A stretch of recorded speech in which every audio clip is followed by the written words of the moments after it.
Hello दोस्तों, आज का हमारा टॉपिक है pair of linear equations in two variable. Class 10th की टॉपिक है ये, चैप्टर 3। ठीक है, ये pair of linear equations in two variable में आज जो भी कॉन्सेप्ट होगा उसको हम समझेंगे। फिर चूंकि ये चैप्टर काफी ज्यादा लंबी है इसलिए इसकी 2-3 पार्ट वीडियो बनेंगे। ठीक है, मैं कोशिश यही करूंगा कि 2-3 पार्ट की वीडियो में सारे कॉन्सेप्ट को बिल्कुल अच्छे तरीके से आपको कंप्लीट करवा दूंगा, ये मेरी गारंटी है। अब स्टार्टिंग से देखते हैं कि इसका स्टार्टिंग पॉइंट क्या होगा। Pair of linear equations in two variable होता क्या है। तो देखो, जिस पेयर मतलब क्या होता है। पेयर मतलब होता है दो चीज, मतलब एक चीजों का युग्म। ठीक है, दो चीज, जैसे जो जूते होते हैं, शूज होते हैं, वो क्या पेयर में आते हैं। ठीक, तो ये पेयर हो गया, मतलब कि जो भी हमारे पास इक्वेशन रहेगा वो दो पेयर में रहेगा, मतलब दो पार्ट में रहेगा। ठीक है, कैसे। अब वो हो जाएगा a1x plus b1 y plus c1 equal to 0, और फिर a2x plus b2 y plus c2 equal to 0। ठीक है, देखो अब क्या है कि ये पेयर हो गया, मतलब ये लीनियर इक्वेशन है। अच्छा, लीनियर इक्वेशन क्या होता है। लीनियर पॉलिनोमियल हमने पढ़ा था कि जिस पे कोई भी पावर ना लगा हो, ठीक है, जिसकी कोई डिग्री ना हो, वो क्या लीनियर पॉलिनोमियल होता है। अब ये है लीनियर इक्वेशन। इक्वेशन का मतलब क्या हुआ, ये दो वेरिएबल से मिलके बन रहा है। ठीक है, जैसे देखो यहाँ पे x और y, तो ये टू वेरिएबल हो गया, ये पूरा लीनियर इक्वेशन हो गया, और ये इसका पेयर हो गया, यानी कि दो समीकरण होगा, हर जगह पे दो इक्वेशंस होगा। ठीक है, अब लीनियर ऑफ इक्वेशन में टॉपिक क्या है, तो दो टॉपिक हैं। एक है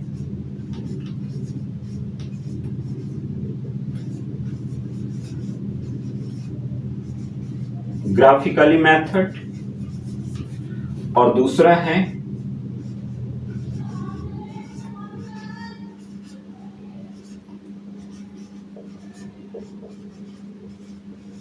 अलजेब्रिक मेथड। ठीक है, ग्राफिकली मेथड और अलजेब्रिक मेथड। ग्राफिकली मेथड में तीन फॉर्मूले तुम्हारे सामने आएंगे। ग्राफिकली मेथड को तीन फॉर्मूले से हम सोल्व करेंगे।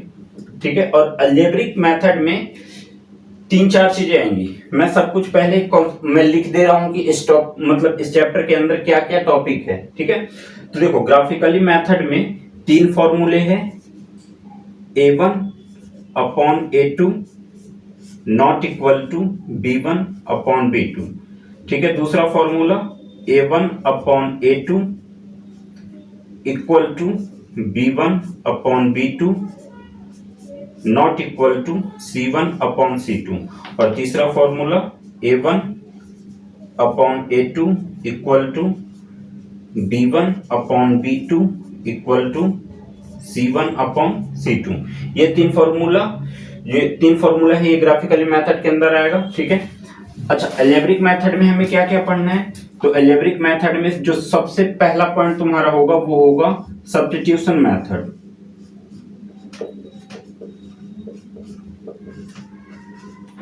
सब्स्टिट्यूशन मेथड, ठीक है, इसको हिंदी में हम कहते हैं प्रतिस्थापन विधि।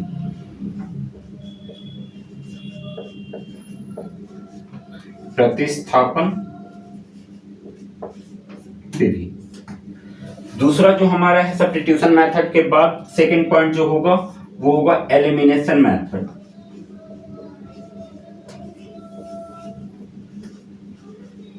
एलिमिनेशन मेथड, इसको हिंदी में हम कहते हैं विलोपन विधि।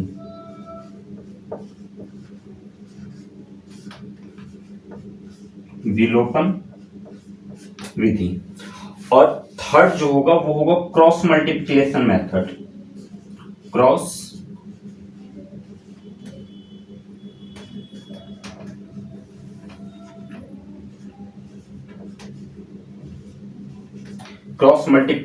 Multiplication method. ठीक है, जिसको हिंदी में हम कहते हैं व्रज गुणन विधि। व्रज गुणन विधि। ठीक है, तो देखो इस चैप्टर में टोटल हमें यही चीजें पढ़नी है। पहला ग्राफिकली मेथड, दूसरा अलजेब्रिक मेथड, ठीक है। अब ग्राफिकली मेथड में हम ये तीनों फॉर्मूले के बारे में पढ़ेंगे कि तीनों फॉर्मूले क्या क्या होते हैं, और फिर अलजेब्रिक मेथड में पढ़ेंगे कि ये सारे मेथड को हम किस तरीके से बनाते हैं। देखो अलजेब्रिक मेथड में एक चीज और आता है लास्ट में, रिड्यूसिंग मेथड, ठीक है। रिड्यूसिंग मेथड क्या होता है, वो एलिमिनेशन मेथड से ही बनाया जाता है। रिड्यूसिंग मेथड को हम एलिमिनेशन मेथड से ही बनाते हैं, तो इसलिए इसको लिखा नहीं हूं। जब मैं टॉपिक करवाऊंगा तो उस टाइम रिड्यूसिंग मेथड के बारे में पूरी तरीके से कॉन्सेप्ट में क्लियर तरीके से बता दूंगा, ठीक है। अब हम सबसे पहले हम ग्राफिकली मेथड को समझेंगे अच्छे से कि ग्राफिकली मेथड में ये तीन फॉर्मूलों का क्या काम है, कहाँ पे काम है, इसको कैसे पुट करेंगे, ठीक है, इससे कैसे सॉल्यूशन निकालेंगे, इनके क्या क्या नाम होते हैं, ये सारी चीजें मैं पहले ग्राफिकली मेथड को अच्छे से क्लियर कर दे रहा हूँ। इसके बाद हम अलजेब्रिक मेथड पे आएंगे। तो आज का टॉपिक हमारा रहेगा सिर्फ ग्राफिकली मेथड का। मैं ग्राफिकली मेथड को बहुत अच्छी तरीके से क्लियर कर रहा हूँ आप लोगों के सामने, बस आप लोग ध्यान से सब कुछ समझ लो अच्छे से।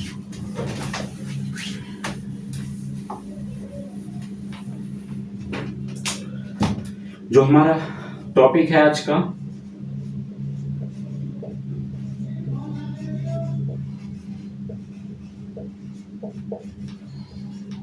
ग्राफिकली मेथड, ग्राफीय विधि, ठीक है। अब देखो इसमें हमने तीन फॉर्मूला देखा था कि इसमें तीन फॉर्मूला आया था। अब मैं तीनों फॉर्मूलों को डिटेल से समझा रहा हूं आपको, ठीक है। सबसे पहले हम फॉर्मूला लेते हैं a1/a2 not equal to b1/b2। अब एक चीज ध्यान में रखना है, ये जो तीन फॉर्मूले हैं, तीनों फॉर्मूले के तीन तीन नाम है। एक फॉर्मूला तीन नाम, फिर फॉर्मूला तीन नाम, फिर फॉर्मूला तीन नाम, यानी कि तीनों फॉर्मूले के एक फॉर्मूले के तीन नाम हो गए, ठीक है। टोटल 9 नेम है तुम्हारे पास, और 9 नेम को बिल्कुल अच्छे तरीके से याद कर लो। अब ये कोई जरूरी नहीं है कि क्वेश्चन में कौन सा नाम रख दे, ठीक है। तो देखो पहले हम देख लेते हैं कि इसके नाम क्या क्या हो सकते हैं। सबसे पहला है, इसको हम बोलते हैं यूनिक सॉल्यूशन।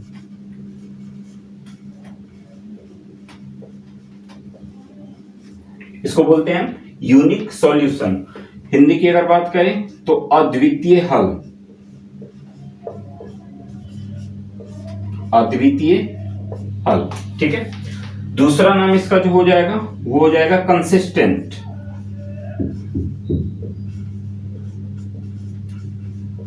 कंसिस्टेंट, ठीक है। इसको हिंदी में बोलते हैं हम संगत। अब जो तीसरा होगा, ये तीसरे को ग्राफ पे सोल्व किया जाता है, मतलब कि जो तीसरा नाम आएगा तुम्हारा वो ग्राफ पे सोल्व होगा। जैसे मान के चलो कि कोई क्वेश्चन आया, उसको हमने ग्राफ पे सोल्व किया, अब उस ग्राफ पे जैसे उसकी लाइन की कंडीशन रही उस हिसाब से हम इसके सॉल्यूशन फाइंड करेंगे। तो देखो अद्वितीय हल यानी कि यूनिक सॉल्यूशन, इसका जो ग्राफीय जो नाम होता है उसको हम कहते हैं इंटरसेक्टिंग लाइन।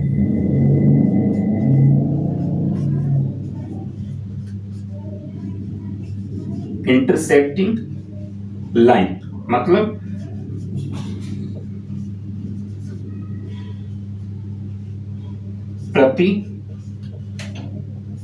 प्रतिच्छेदित रेखा, ठीक है।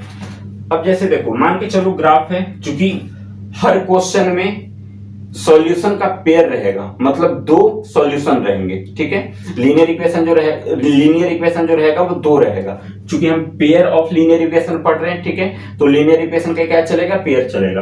अब स्टार्टिंग में हमने सीख लिया था कि a1x plus b1y plus c1 equal to 0, फिर a2x plus b2y plus c2 equal to 0, ठीक है। यानी कि दो इक्वेशन था। अब जैसे देखो जब ग्राफ पे दर्शाएंगे तो एक इक्वेशन एक लाइन देगा, उसी तरीके से दूसरा इक्वेशन दूसरी लाइन देगा, मतलब ग्राफ जो हमारा बनेगा उस ग्राफ पे दो लाइन बनेंगी, ठीक है। अब वो दोनों लाइन की कंडीशन कैसे बनती है उस मुताबिक इसका नाम हो जाएगा। तो जो इसका यूनिक सॉल्यूशन का जो ग्राफ पे हम जब दर्शाते हैं तो दोनों लाइन जो है वो आपस में क्या करती है, इंटरसेक्ट करती है। कहीं ना कहीं जाके दोनों लाइन एक पॉइंट पे इंटरसेक्ट कर जाएगी, यानी कि प्रतिच्छेद कर जाएगी, तब उसको हम क्या कहेंगे, इंटरसेक्टिंग लाइन कहेंगे। ये क्लियर हो गया अच्छे से। इसके नाम बहुत याद रखना अच्छे से जरूरी है, ठीक है। इसके नाम जब तक अच्छे से याद नहीं रहेगा, तुम्हें इस तरीके से याद करना है कि अगर क्वेश्चन में ये पूछा कि इंटरसेक्टिंग लाइन, तुम्हारे माइंड में तुरंत आ जाना चाहिए कि इंटरसेक्टिंग लाइन का फॉर्मूला होता है a1/a2 not equal to b1/b2, ठीक है। अब दूसरा फॉर्मूला हम देखते हैं क्या है।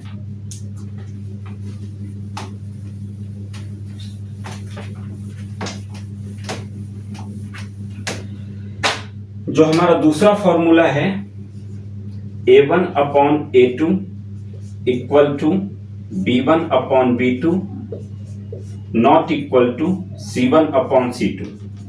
ठीक है, ये एक दूसरा फॉर्मूला। अब इस फॉर्मूले के भी 3 नाम होंगे। पहला नाम इसका है नो सॉल्यूशन। ठीक है, जब A1/A2 इक्वल टू B1/B2 बराबर नहीं होगा C1/C2 के, तो ऐसे कंडीशन में इसके कोई सॉल्यूशन नहीं होंगे। यानी कि नो सॉल्यूशन को अगर हिंदी में बोले तो क्या कहेंगे, कोई हल नहीं। ठीक है, दूसरा नाम हो जाएगा इसका इनकंसिस्टेंट।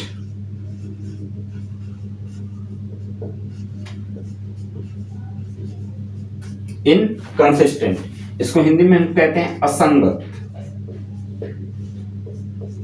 जैसे कंसिस्टेंट को हम संगत बोलते थे, ये इनकंसिस्टेंट असंगत होता है। ठीक है, अब जो इसका थर्ड नेम होगा वो क्या, ग्राफ वाला होगा।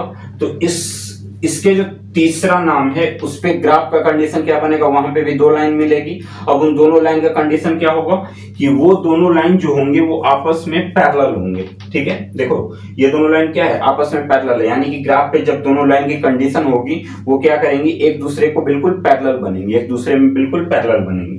तो इसलिए इसका जो नाम हो जाएगा वो हो जाएगा पैरेलल लाइन। ठीक है, समांतर रेखा।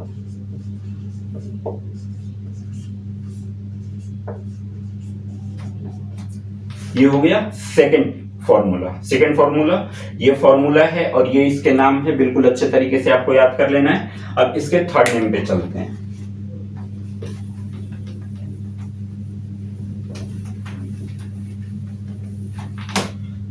थर्ड नेम है हमारा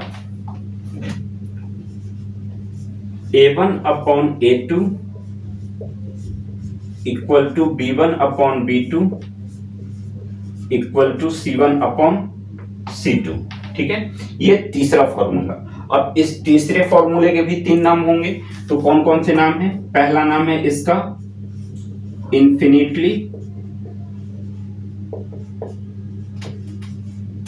मैनी सॉल्यूशन।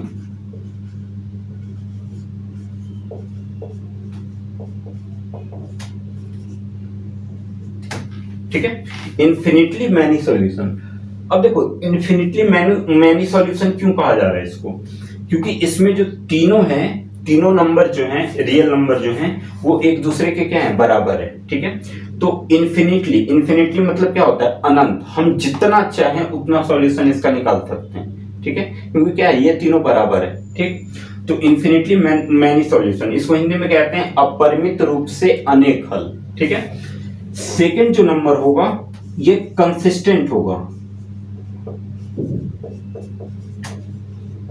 अब याद करो, जो पहला फॉर्मूला मैंने लिखवाया था A1/A2 not equal to B1/B2, उसमें भी ये नाम आया था कंसिस्टेंट, यानी कि संगत।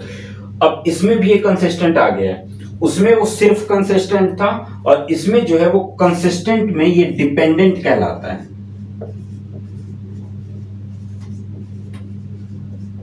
ठीक है, डिपेंडेंट कहलाता है। अब जो तीसरा नाम इसका होगा वो किस पे होगा, ग्राफ पे होगा। उसमें तो दोनों समझ लिया था हमने कि एक लाइन एक दूसरे को इंटरसेक्ट किया था और दूसरे में जो दोनों लाइन थी वो क्या हुई थी, पैरेलल हुई थी एक दूसरे की। ठीक है, अब इसमें क्या होगा, इसमें जो लाइन होगी, जैसे एक लाइन है, ठीक है, अब ये क्या है, ये दोनों आपस में क्या है, एक दूसरे के बराबर है, समझे। तो ये लाइन जो है इसके इन्फिनिटली मैनी सॉल्यूशन, जितना चाहे हम उतना सॉल्यूशन निकाल सकते हैं। ये क्या इंडिकेट कर रहा है कि ये लाइन जितनी चाहे ज्यादा उतनी आगे तक ये जा सकती है। ठीक है, तो इसलिए इसका जो नाम हो जाएगा वो हो जाएगा कोइंसिडेंट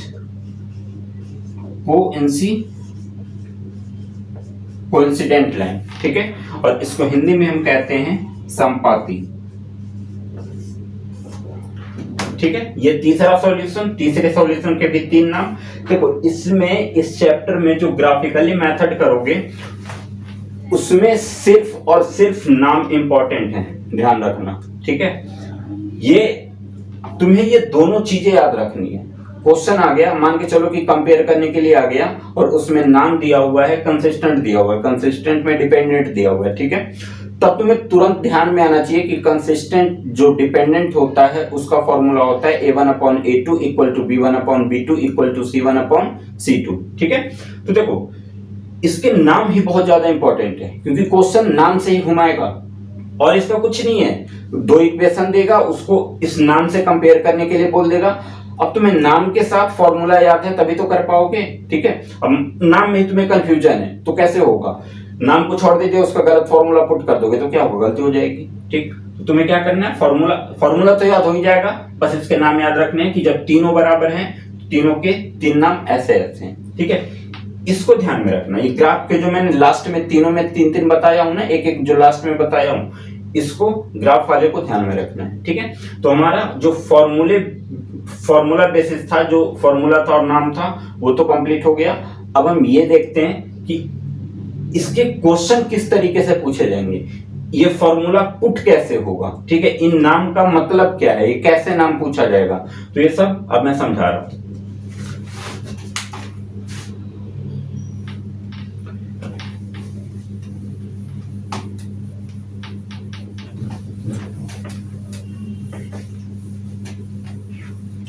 देखो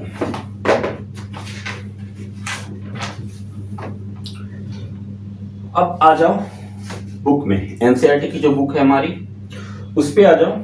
3.1 में क्या कह रहा है, 3.1 में जो पहला क्वेश्चन है उसमें हमें कंपेयर करने के लिए बोलता है, ठीक है। क्वेश्चन क्या है मैं पढ़ रहा हूं कि on comparing the ratio a1/a2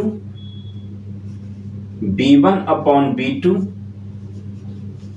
and c1/c2, ठीक है। On comparing the ratio a1/a2 b1/b2 and c1/c2 find whether the line representing the pair of linear equation intersect at a line। पहला नाम है intersect at a line, दूसरा parallel, second नाम जो है इसका वो है पैरेलल, और थर्ड लाइन जो है, थर्ड नाम जो है वो दे रखा है कोइंसिडेंट।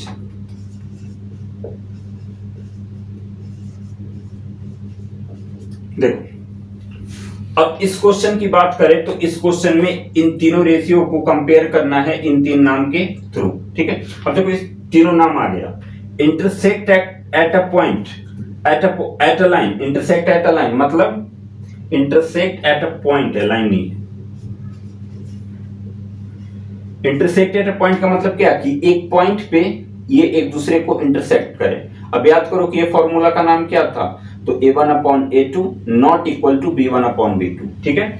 दूसरा जो नाम है वो है पैरेलल। पैरेलल मतलब समांतर, जो एक दूसरे के समांतर, एक दूसरे के बराबर जो बनती है। तो पैरेलल लाइन को हम क्या बोलेंगे, इसका फॉर्मूला क्या था, a1/a2 equal to b1/b2 not equal to c1/c2, ठीक है। कोइंसिडेंट में मैंने क्या बताया था कि यहाँ पे दोनों इक्वेशन बराबर है, बिल्कुल। a1/a2 equal to b1/b2 equal to c1/c2, ये अपरिमित रूप से अनेक हल वाला है। अगर तीनों वैल्यू आपस में, तीनों रेशियो बराबर है तो इसके क्या बहुत सारे हल हो सकते हैं। तो एक ऐसी लाइन कि जो जितना चाहे उतना ज्यादा हम इसको बढ़ा सकते हैं, ठीक है। तो वो कोइंसिडेंट हो गया, संपाती। अब इसका इंटरसेक्ट एट अ पॉइंट यानी कि किसी एक पॉइंट पे रेखा प्रतिच्छेद करती हुई, दूसरा है पैरेलल समांतर रेखा, कोइंसिडेंट संपाती रेखा। अब इसमें क्वेश्चन कैसे है, तो पहला क्वेश्चन हम देख लेते हैं। पहला क्वेश्चन दे रखा है 9x + 3y + 12 इक्वल टू 0, और दूसरा इक्वेशन है 18x + 6y + 24 इक्वल टू 0। अब ध्यान से समझो, ये क्वेश्चन ये दे दिया।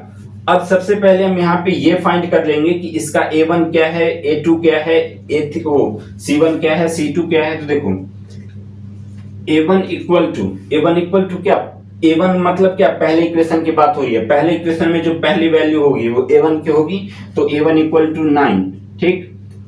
A2 इक्वल टू कितना दे रखा है, A2 इक्वल टू 18 है, तो A2 इक्वल टू 18 ऐसे साइड में बिल्कुल लिख लेना जरूरी है, ठीक है। फिर दूसरा B1 का मान 3 दे रखा है और B2 का मान 6 दे रखा है, और तीसरा C1 का मान 12 है और C2 का मान 24 है। अब ध्यान से समझो, सारा नाम हमने लिख दिया, अब हमें कंपेयर करना है। तो सबसे पहले हम A1 अपॉन A2 को कंपेयर करते हैं। हम यहाँ पे लिखेंगे A1 अपॉन A2। अच्छा, A1 का मान क्या दे रखा है, 9 दे रखा है, और A2 का मान क्या दे रखा है, 18 दे रखा है। तो 9 से 18 2 बार में कैंसिल हुआ, ऊपर बचा 1, तो इसका आ गया 1 अपॉन 2, ठीक। अब आते हैं सेकंड पे, B1 अपॉन B2 को कंपेयर करो, B1 अपॉन B2। तो B1 का मान 3 है और B2 का मान 6 है। 3 से 6 1 और 2 बार में कैंसिल हुआ, तो इसका भी मान 1/2 आ गया। अब थर्ड नंबर पे C1 अपॉन C2 को कंपेयर करते हैं, तो C1 का मान 12 और C2 का मान 24। तो 12 से 24 2 बार में कैंसिल हुआ, ऊपर बचा 1, यानी कि C1 upon C2 equal to क्या आ गया, 1/2। अब इसमें देखो हम क्या देख रहे हैं, इसमें हम ये देख रहे हैं कि A1 अपॉन A2 का मान भी 1/2 आया, B1 अपॉन B2 का मान भी 1/2 आया, और C1 अपॉन C2 का मान भी 1/2 आया, यानी कि तीनों वैल्यू क्या हो गया, इसका तीनों वैल्यू बराबर हो गया। तो बराबर होने के बाद कैसे करेंगे हम, अब हम लिखेंगे now A1 upon A2 equal to B1 upon B2 equal to C1 upon C2, ठीक है। तीनों वैल्यू बराबर है, A1 upon 1/2 equal to 1/2 equal to 1/2, तो तीनों वैल्यू क्या हो गया, बराबर हो गया। अब तीनों वैल्यू जब बराबर हो, तीनों रेशियो बराबर हो, तो कौन सा नाम आता है उसमें, तो कोइंसिडेंट। तीनों वैल्यू बराबर होने का मतलब क्या है, अपरिमित रूप से अनेक हल। अनेक हल कोइंसिडेंट लाइन का मतलब क्या है कि एक लाइन को हम जितना चाहें उतना बढ़ा सकते हैं दोनों साइड से, ठीक है।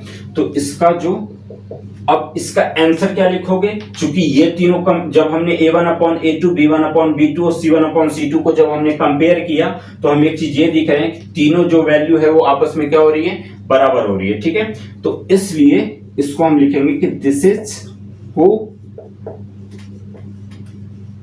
Incident line. आगे समझ में, अब आया समझ में कि फॉर्मूले का कैसे काम है, फॉर्मूले को कैसे पुट करना है, ठीक है। तो ये हमारा पहला क्वेश्चन था जो कि हमने समझ लिया। अब देखते हैं कि नेक्स्ट क्वेश्चन और क्या पूछ सकता है इसके बारे में। तो देखो एक क्वेश्चन इसमें मैं और समझा रहा हूं,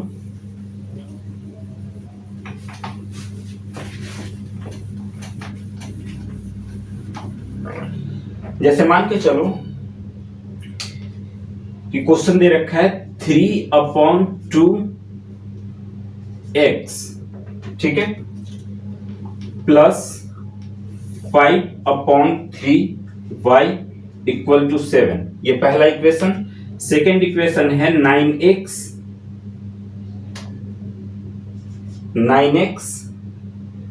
minus 10y equal to 14। Question same जो मैंने स्टार्टिंग में कंपेयर करने के लिए बताया था, इंटरसेक्ट एट अ पॉइंट या फिर पैरेलल लाइन या फिर कोइंसिडेंट लाइन।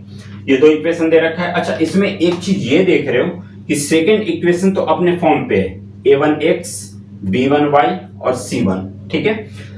जो पहला इक्वेशन दिख रहा है हमारा वो फ्रैक्शन में दिख रहा है, 3/2x plus 5/3y equal to 7। तो सबसे पहले हमें क्या करना पड़ेगा कि इसको इस तरीके से बनाना पड़ेगा, ठीक है। तो कैसे बनाएंगे हम ये भी देख लेते हैं। अच्छा, जो ये x दिख रहा है तुम्हें यहाँ पे साइड में, ये x ऊपर की वैल्यू होगी या नीचे की वैल्यू होगी, तो x के नीचे कुछ नहीं है तो 1 लगाएंगे तो ये x ऊपर ही जाएगा, तो इसको हम 3 के साथ में रख देते हैं, 3x हो गया, और इसको हम रख देते हैं 5 के साथ में, यानी कि ये 5y हो गया। अब 3 और 2 का एलसीएम निकालेंगे तो क्या हो जाएगा, 6 हो जाएगा। 3 जा 6 और 3 को 3 से मल्टीप्लाई कर दिया तो 9x हो गया। फिर प्लस 3 को 6 से डिवाइड किया तो 3 2 जा 6 और 2 को 5 से मल्टीप्लाई कर दिया तो 10y इक्वल टू 7। 6 जो है ये 7 के पास जाके क्या हो जाएगा, क्रॉस मल्टीप्लाई हो जाएगा, तो 9x plus 10y equal to 6 7 जा 42। ये इक्वेशन हमारा फर्स्ट और ये इक्वेशन हमारा सेकंड। अब इसमें हम A1 A2 B1 B2 और C1 C2 को पहले साइड में लिख लेते हैं। तो A1 की वैल्यू क्या दे रखी है, A1 की वैल्यू 9 है और A2 की वैल्यू कितनी है, तो A2 की वैल्यू भी 9 है। ठीक है, अब सेकेंड पे B1 की वैल्यू क्या है, -10 है और B2 की वैल्यू क्या है, +10 है। ठीक, C1 की वैल्यू क्या दे रखी है, 14 और C2 की वैल्यू है 42। ये कर लिया। अब कंपेयर कर दो, तो कंपेयर कैसे करेंगे, हम पहले लिखेंगे A1 अपॉन A2 और A1 अपॉन A2 की वैल्यू क्या है, A1 का वैल्यू 9 और A2 की वैल्यू 9, तो 9 से 9 कट गया, क्या आ गया, 1 आ गया। तो A1 अपॉन A2 की वैल्यू आ गई 1 अपॉन में 1। ठीक है, अब सेकेंड पॉइंट पे आ जाओ, B1 अपॉन B2 को कंपेयर करेंगे, तो B1 की वैल्यू क्या है, -10 है और B2 की वैल्यू क्या है, 10 है, तो 10 से 10 एक बार में कैंसिल हुआ, तो B1 upon B2 equal to क्या हो गया, -1 अपॉन में 1। ठीक है, अब इसकी बात, तो C1 अपॉन C2, तो C1 की वैल्यू 14 और C2 की वैल्यू 42, तो 14 3 जा 42। ठीक है, 3 बार में कट गया, तो C1 upon C2 equal to क्या हो गया, 1/3। अब एक चीज यहाँ पे देखो, 1/1 -1/1 और 1/3, इन तीनों में से कोई एक दूसरे के बराबर नहीं है। ये 1/1 है, ये माइनस में 1/1 है और ये प्लस में 1/1 है। ठीक है, तो तब ये इक्वल नहीं होगा।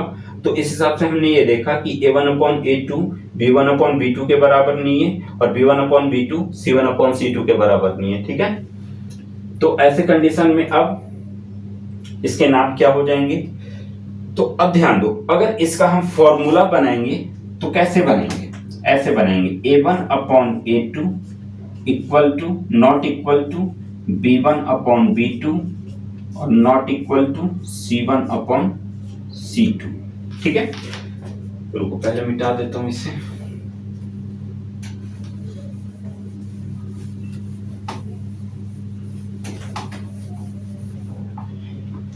ये तीनों क्या हुआ, आपस में एक दूसरे से बराबर नहीं हुआ, तब हम लिख देंगे, जैसे हमारे पास फॉर्मूला क्या है कि A1 upon A2 not equal to B1 upon B2।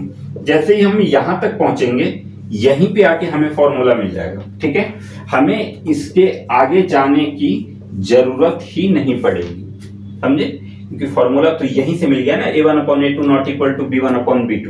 अब इसका नाम क्या होता है, तो इसके 3 नाम दे रखे हैं, पहला है इंटरसेक्ट एट अ पॉइंट, दूसरा यूनिक सॉल्यूशन और तीसरा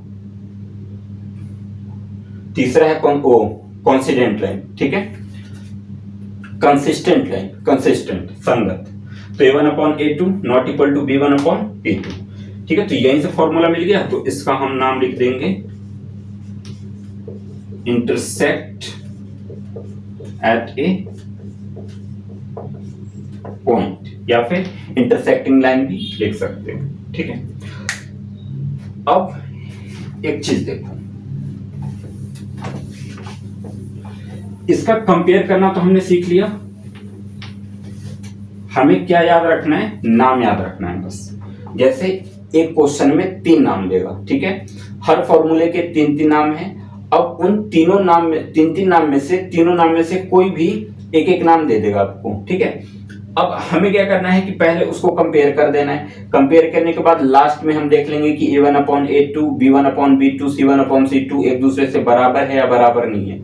तो इस हिसाब से हम लिखने के बाद हमें पता चल जाएगा कि कौन सा फॉर्मूला हमें मिल गया। जैसे ही फॉर्मूला मिलेगा, अब उसका नाम याद कर लो कि उसका नाम क्या दे रखा है। तो जैसे A1 upon A2 not equal to B1 upon B2 हुआ, इसका मतलब वो यूनिक सॉल्यूशन हो गया, कंसिस्टेंट हो गया, और थर्ड नंबर पे क्या हो गया, थर्ड नंबर पे उसका इंटरसेक्ट एट अ पॉइंट हो गया, यानी कि इंटरसेक्टिंग लाइन हो गया। ठीक है, अब इसके जो एक और टाइप के क्वेश्चन पूछा जाता है वो इस तरीके से रहेगा।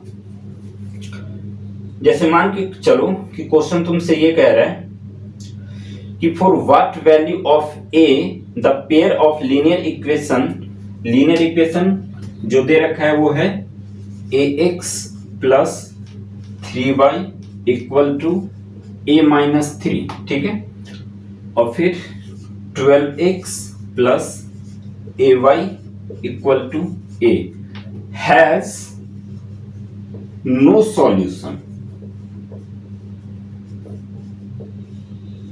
ठीक है, for what value of a the pair of linear equation has no solution. No solution, no solution का फॉर्मूला क्या है? सबसे पहले याद करो कि नो सॉल्यूशन का मैंने फॉर्मूला क्या बताया था।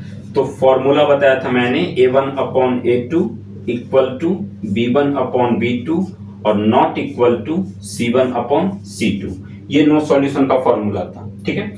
अब अगर हम यहां से कंपेयर करते हैं तो जो a होगा ये किसका, a1 का मान हो जाएगा। 12 जो है ये a2 का मान हो गया, ठीक है। उसी तरीके से 3 b1 का मान हो गया, फिर यहां से a जो है वो b2 का मान हो गया, ये पूरा c1 का मान हो गया और ये जो है ये c2 का मान हो गया, ठीक है। सारा मान हमने देख लिया। अब इन सारे वैल्यूज को इस पे पुट कर देना है, ठीक है। अब पहले इस पे देखो, ये तो नॉट इक्वल में जा रहा है ना, नॉट इक्वल टू c1/c2, तो इसका हमें कोई लेना देना नहीं है, हमें यहीं से a का मान मिल जाएगा। कैसे? तो इस पे हम पुट कर देते हैं खाली a1/a2, a1 का मान a दे रखा है और a2 का मान 12 दे रखा है, तो ये a/12 हो गया इक्वल टू b1/b2, b1 का मान क्या है, वो 3 है और b2 का मान a है। बस, ये तो नॉट इक्वल में है ना, तो इसको लिखने की हमें जरूरत नहीं है। तो हम यहां से क्या कर देंगे, अब क्रॉस मल्टीप्लाई कर देंगे, ठीक है।